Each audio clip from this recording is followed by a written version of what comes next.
Hello, everybody, and welcome back to the Human Intelligent Dialogue. I appreciate your time and your participation and listening in on this call. Today, we have the pleasure of speaking with Bernardo Ferdman, who's been speaking about some interesting topics that I think is very relevant or very relevant for this day and age. But like I like to do with all my audiences, obviously you will get the recording. Anybody that sees it, you'll get his contact info at the beginning, at the end of this.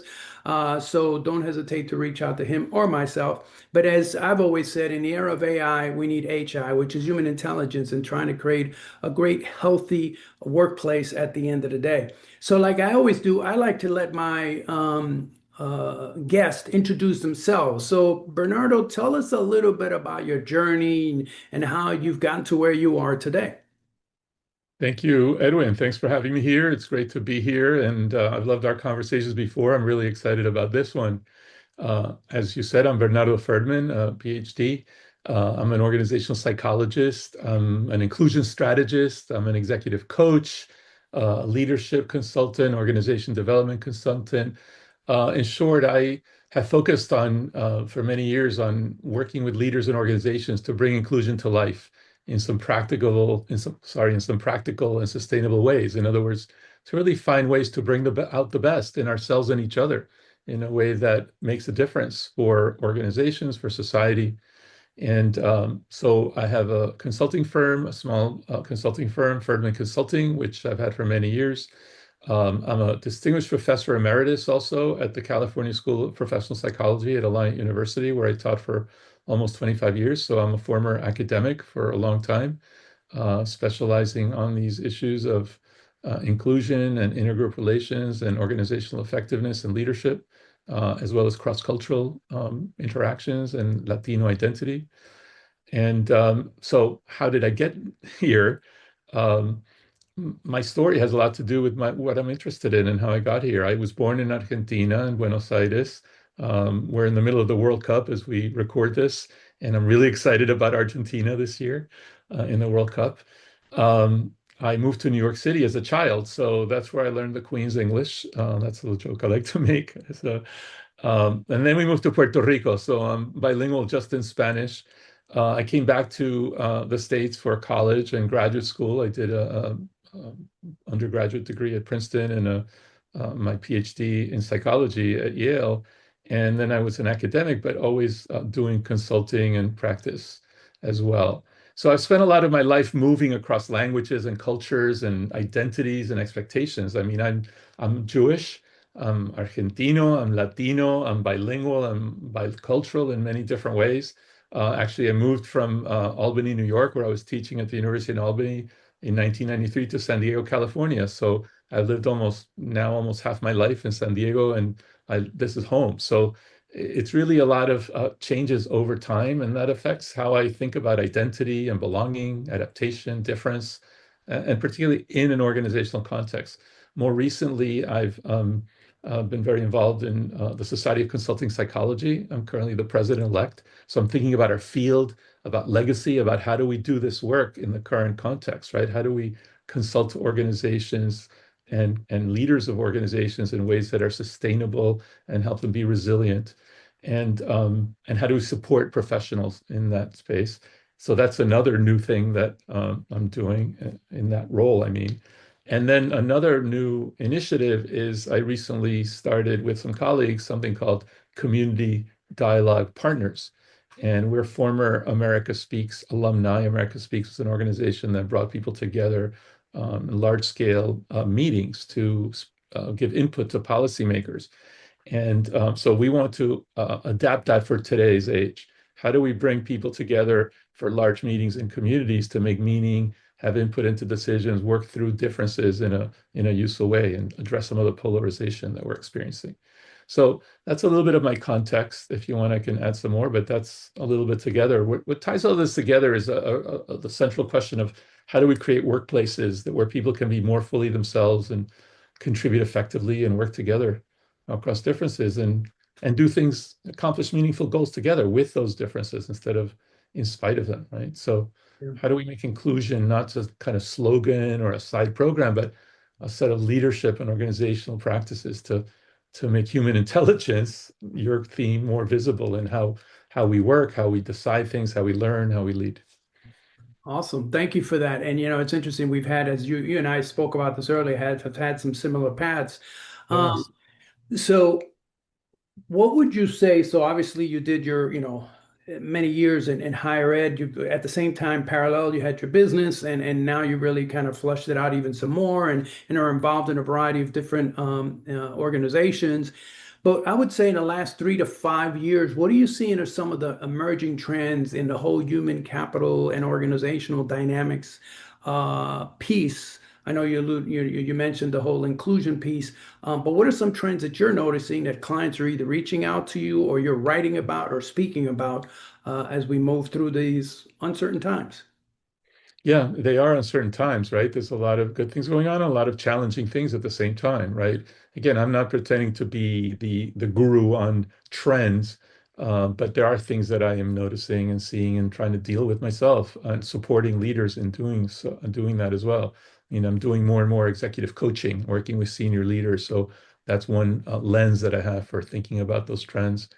And I think one of the things that is important and clear is it's about how where human judgment is. It's a question, right? Especially as AI and automation are taking more and more a bigger place in our work, in our workflow. I don't know about you, but I'm using these things all the time, and I have to think about, okay, where's my brain?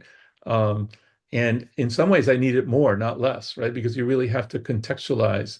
You have to understand how these tools make sense, how to make sense of the sense making in a way that works for the needs. So really using our human judgment and intelligence to channel these kinds of tools in a way that will be human enhancing and world enhancing as opposed to detracting. So that question, I think, is one of the trend. I think one of the things we're seeing is the kind of um, different spaces that we all inhabit. It's almost like different people have different stories, and the the um, the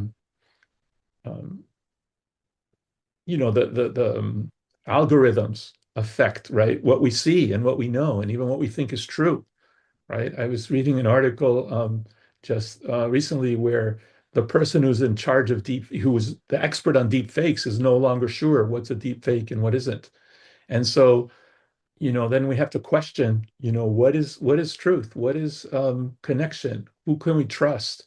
So the idea, and as we have more hybrid work, right? We meet in this way through, we see each other in these little boxes. So how do we design culture of our interactions of work in a way that is more intentional to bring out that sense of connection, trust, belonging, and collaboration? So these are some trends. The diversity of organizations is more and more, but there may not be the concomitant skills in working with those differences for collective advantage.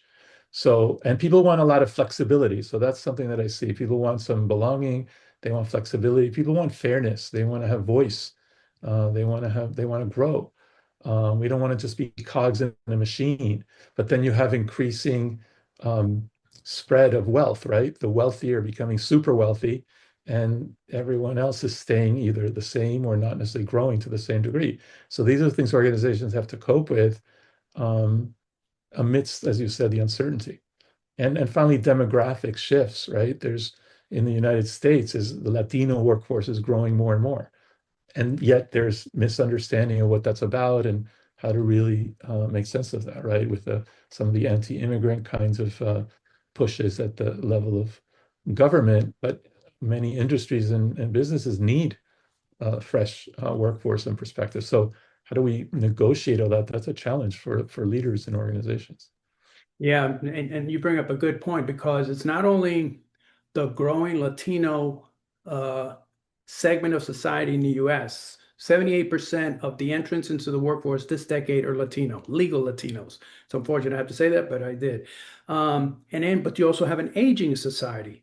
And so Yes. we don't have enough workers for the future. And I've written about this extensively. 2.1 is the magic number that includes births, deaths, immigration, and emigration. Well, we've had an increase in emigration, a decrease in immigration, and we have an aging workforce. So how organizations dealing with that is going to be the challenge in front of them. But so based on some of the things that you mentioned there, what are some of the solutions you're seeing come into action, come to bear, strategies that are making a difference within organizations? Either A, some that you're doing yourself or partnering with others, you're in a group, a variety of societies and so forth, so you have other professional colleagues there with you. What are some solutions you're seeing at play or in action or strategies that are making a difference?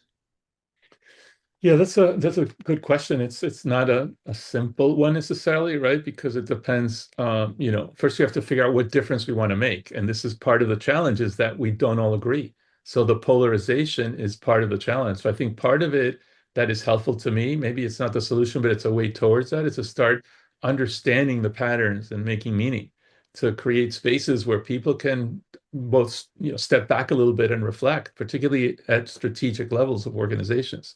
If we're just doing, but we're not thinking about where we stand and where others stand and how we relate to each other, I'm not sure we're going to get so far. So, for example, in relation to inclusion, I've thought a lot about the paradoxes of inclusion, the ways in which trying to do something like really create the spaces where everyone can participate and belong and contribute is in itself a paradoxical endeavor in the sense that it embeds two opposites in the same phenomenon. So, for example, to really foster inclusion, we need to all adapt in some way, but we also need to really not adapt, to be ourselves, to really come out as who we are. And it's a both and. That's just one example. Another is the tension between comfort and discomfort. There's a sense in which we need to create a spaces where more of us can do our thing without being worried, looking behind our back, being worried that, we might make a mistake or we're doing something wrong. Where we can test things out and learn, um, and do it our way. At the same time, the more we come across difference and allow for that, the more we're going to engage with people who feel different and unique and even strange. And so we have to live with that discomfort. So we need both of those. And then finally, it's the tension of what I call the paradox of boundaries and norms. We have to be clear about what the boundaries are, but we have to, and the norms and the way we're going to be together, we have to be explicit about that. And so, at the same time, if it's so rigid that nothing can come in or out, then we're not going to evolve and change as the people who are there develop or as the composition changes. And so we really need both. We need fixed and clear boundaries and norms, and we need changing boundaries and norms, particularly around how we are going to be together. So now that brings me to answering your question. I think one of the things it takes is people coming together to think about who we are, what do we need, and what are we going to do about that? How are we going to be together? It takes some explicit intentionality. So bringing this to the micro level, to the level of everyday behavior and interactions. What do we expect from each other in our interactions? What does respect look like in practice in everyday behavior? It's not training, it's about working together to agree, to co-construct our work. And so that takes a lot of intention on the part of leadership in organizations. When organizations are clear about the culture that they're trying to build and they do it together with their people, that's going to keep people engaged and present and collaborating and succeeding. And so more intentional attention to that culture, especially given the trends we mentioned, right, with hybrid work and flexibility. People don't come together as often, so we don't know what to expect. Like, what are the behaviors in a Zoom meeting, for example? Should you have your camera on or off? What does participation mean? Should I be typing things, right? When people are so used to just flaming, throwing out negative things in text messages, that's not going to work in meetings, right? Or sending emails. So that attention to that micro level of culture building, I think is really, really important. Same thing in coaching. When I've coached leaders at different levels, especially at senior levels, paying attention to how they show up and what models they're giving, but also how they're sending strategic messages, right? How can they be clear about the messages and give them in many different ways that will land, right? Because we're in a kind of multi-channel society. If everybody's getting their stories in different ways, you're gonna have to say the same thing in many different ways. I mean, you can say in different languages, but what I mean by that is not literally necessarily different languages, but different styles, different, making it work for different people. Yeah. So meaning, focusing on the meaning, giving feedback, right? Learning how to give feedback and receive it, how to deal with conflict. And as I mentioned, right, it's not about getting rid of conflict, it's about making it constructive and productive. How do we make decisions in ways that we really examine the impact in different ways?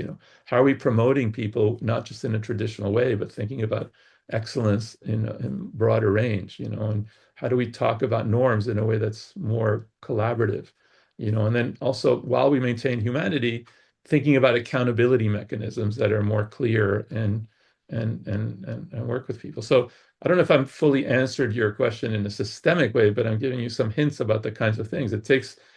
It's about really connecting what I call the work of inclusion to things like strategy, decision making, the services we give, talent, to everything, to how we collaborate. Yeah, and sort of sets the stage for my next question. But before I go there, one of the things, just an editorial comment I wanted to add Yeah, to your point. please. You've used the word inclusion numerous times. What I'd like the audience to remember is the following. When leaders or anybody is being exclusive, some neuroscientists say it lights up parts of our brain near our brain of pain. So Mhm. all and even if that's not 100% correct, all we all have to remember is when was the last time? Do we remember as a kid when our friends didn't let us play? That's exclusion. And if we Mhm. can still remember that as adults, that shows you the power of exclusion. So if you need, there's a skill shortage. That's another thing I forgot to mention earlier. So if you need whatever team you're bringing together, you need to make sure that you're making them part of that organization inclusively as fast as possible so you can have a high performing team going forward. But let me ask you this one, Fernando. So, based Bernard. on everything we've been talking about, how do you see the future of work when it comes to, we've alluded a little bit to AI, you mentioned hybrid and remote work, the whole workforce psychology and workforce evolution. People have different expectations today. They want to be happy at work and things of that nature. So, how do you see that happening? What do you see happening in the next 3 to 5 years when it comes to the future of work?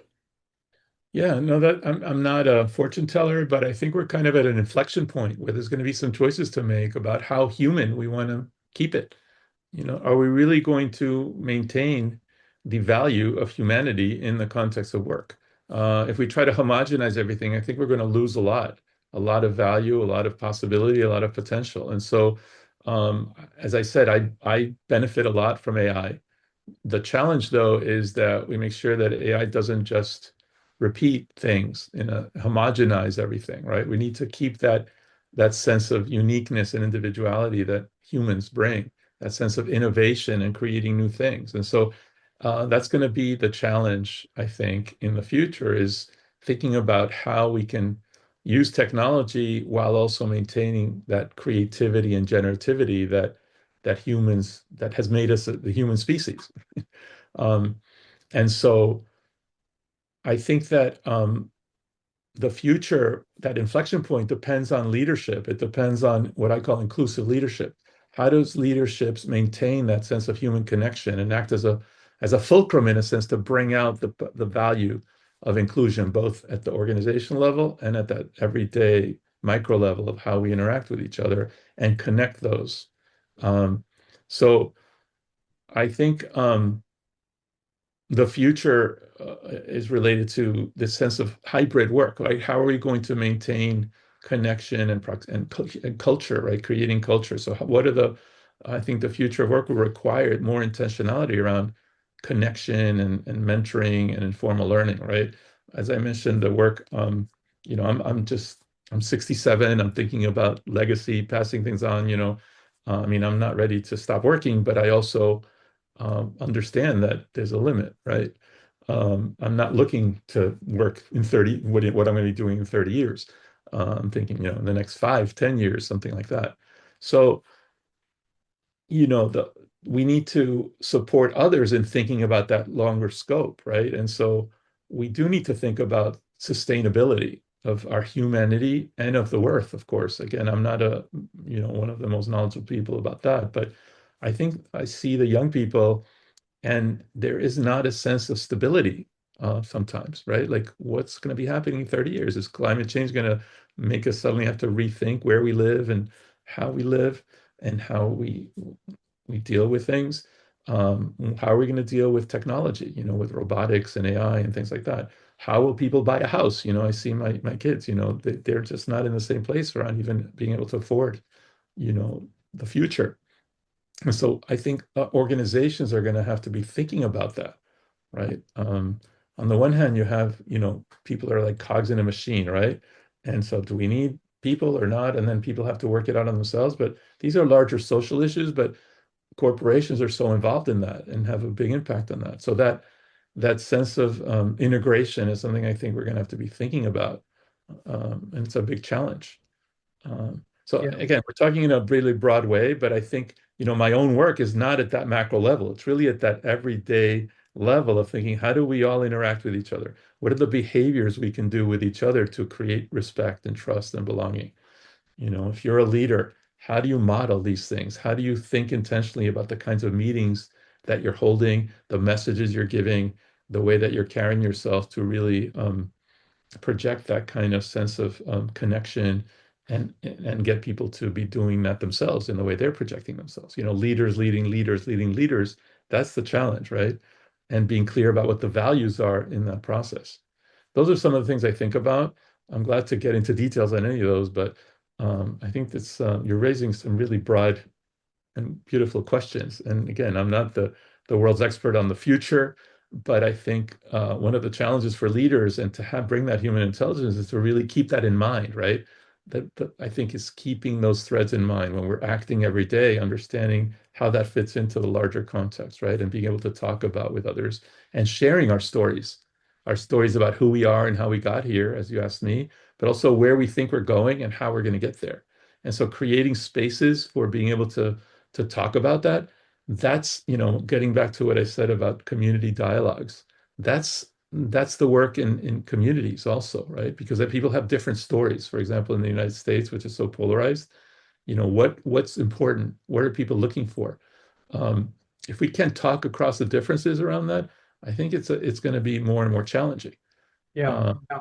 And unfortunately, it's not the first time. We seem to repeat the same but history seems to repeat itself in some form, fashion, or another. It's interesting. One other comment you made, in the next 30 years, I think if the pandemic taught us anything, is forget the next 30 years. What are we going to have? What's going to happen in the next year?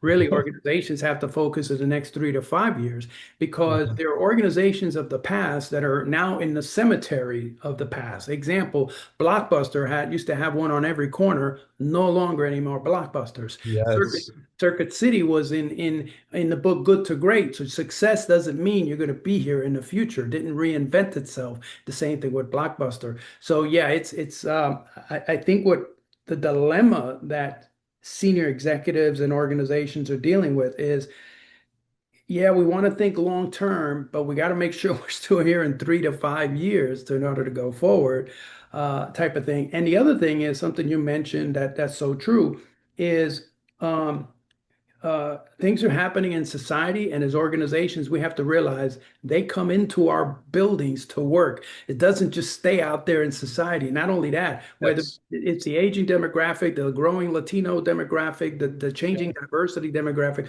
those are all consumers at the end of the day. So how are you marketing to those people at the end of the day? But you also mentioned something that I think leads us into this last question is while we were speaking at some things about the 20, 30,000 foot level, but yet to your point, you're working with executives and so forth. So if you had what actionable advice do you have for either those executives, managers, even employees, and maybe even HR professionals? Because I like to compare HR and finance as the two wings of an organization. A lot of times they blame HR for what management is not doing, but in reality, they're there to help them as long as HR can be strategic. The same thing with finance. So, what actionable advice do you have for managers, employees, and HR professionals overall? Sure. Well, let me start for everyone. I think all of us need to think about how we're showing up, how we can both be grounded in who we are and also make space for others who are different. We all have a responsibility, and we do need to create spaces where we can bring out the best in ourselves and each other. And I think we have agency around that. We can't just delegate that. We have to really think about the world we live in and what kind of world we want and what we can do to help us get there in our everyday spaces, right? When I go to work, I can't just wait for others to create respect. I need to create that. I need to create kindness and grace and compassion and collaboration and listening skills and all of those things, right? So inclusion is not just starting from the top. So that's number one. And I have to create inclusion for myself. I have to be clear about who I am, but I also have to be adaptable to what's needed in our collective. And that's a both and, right? So there are some non-negotiables in some ways, but at the same time, I need to sort of create the space for others. And so that's an ongoing dance that we all have to engage in and pay attention to. So that's for everyone. In terms of leaders, I think senior leaders, it's important to think about inclusion as a strategic imperative. And inclusion in this larger sense, inclusion about really how do we tap into everyone's contributions and capabilities. Um, it's not about this, holding hands and singing Kumbaya. It's a tough thing because we still need accountability. We still need to think about what are the parameters around that. And because inclusion is not about everything goes, it's about what are the ways in which we do that in this space for collective purposes. So there's an ongoing challenges. And so that is a strategic challenge. And so it's not about HR, it's about a leadership and organizational capacity that has to be blended in that strategic way. So that's a senior leadership challenge. And of course, how senior leaders model and carry themselves and the way they organize and lead is part of that. At the next level, I think if you think about managers and so on, it's about looking at daily practices. What's going on? How do you conduct meetings? Who's speaking? Who gets interrupted? How are you giving feedback? Who gets different opportunities? How to create space for people to disagree and to share risks and opportunities and challenges, right? That's all going to have a direct impact on success and effectiveness. And so connecting the dots around these everyday behaviors and practices, both individually and in groups and collectively, is going to make a difference in achieving strategic objectives. And so that's a response. That's one of the things that can be done is continually making that connection, right? Not just staying in the technical lane. Um, and then if you're in the HR or OD kind of space or learning and development, is not just doing programs or training, but really thinking about integration. How do you build in activities and processes and practices that are going to build capacity over time and hold people accountable and build on any learning? So it's really integrated into the work instead of these standalone kinds of separate programs that people could just check off, check the box. So that takes more thinking and more elaboration and more connection to the strategic work. So you have to connect across these different levels also. So it's about making it everybody's work with special responsibility to create the conditions that are going to make it come alive. I hope that makes sense. If you want to get into any of the specifics, we can try to do that. No, no, I think that that's helpful because to your point, you made it make sure everybody is engaged at the different levels. But let me ask you this: if Mhm. in a minute or so time, what would be one, two, or three key things you want the audience to take away from our conversation today? We talked about a lot of different things, but if there Yeah. was one, two, or three things that you go, this is what I want you to remember from the Dr. Yeah. Ferdman's piece. Well, Sure. A few things, I think. One is that we don't think about inclusion, leadership, human-centered kinds of work issues as soft or optional. That we really think about that as a core capability for organizations. If you want to adapt, if you want to perform, if you want to be places where we can work together and meaningfully, we have to really center this kind of dynamics that we've been talking about. How do we understand each other and connect and make space and room for each other to grow and connect and interact with our differences, not in spite of them? So that's number one. The second is this is challenging work. It's not easy, and there isn't one simple solution. It's about holding contradictions and not getting rid of them, but understanding that that's the nature of the phenomenon. Our being able to work and live in some complex ways, right? To hold complexity is really a skill and a practice. And so we have to be doing that. I think there's probably more, but maybe let's keep it there. Okay, no, that's good. That's helpful. I appreciate that. So you heard it here today, speaking with Dr. Ferdman about we talked about some things sort of at the systemic level and how organizations need to look at that, and also some at least what I heard from Dr. Ferdman was, hey, you know what? You have to be intentional about what Mhm. you want to do and prioritize those intentions, but look at things holistically. For Mhm. example, I have a phenomenon, not a phenomenon, but I have a concept I've come out with. I call it the car wash syndrome of leadership development. And what I Right. mean by that is if you wash your car during the rain, when it comes out, it's going to get dirty. Well, unfortunately, I've seen that too many times happen in organizations. We educate our leaders on the new leadership philosophies we want them to practice, but when they come out, they're still being held accountable and rewarded to the past ones, not to the new ones. So we're back to, if that's what they're being rewarded and held accountable for, they're going to go to those, not to the new ones we just educated them on. And unfortunately, that's where I see organizations sometimes trip up on it. But for the audience out there, do reach out to Dr. Ferdman. He, like myself, do executive coaching. He talks at things from a variety of different perspectives, particularly looking at inclusion from a strategic imperative perspective, because again, the workforce is dramatically changing, like it or not. I call it the demographic wave where DE&I is not going to die and go away. It's here to stay. That's right. It's a matter of how organizations look to address that. And I also call it even that inclusion piece at the end of the day, fundamentally, it's a leadership imperative that I think organizations need to have. So again, Dr. Furman, thank you so much for your time, for the work that you do. As you and I look at sort of maybe not legacies, but leave some things here to help out the ones behind us that are coming behind us, because you and I have been around the block long enough that we've seen some of the problems that are here today were here 20, 30, 40 years ago when we first started in this space. So we keep repeating things, and so hopefully we'll change it up. But thank you so much again. I appreciate your time. Thank you so much. It's a pleasure chatting with you today. I hope it helps people and it makes a difference. That's the key, right? Yeah, thank you.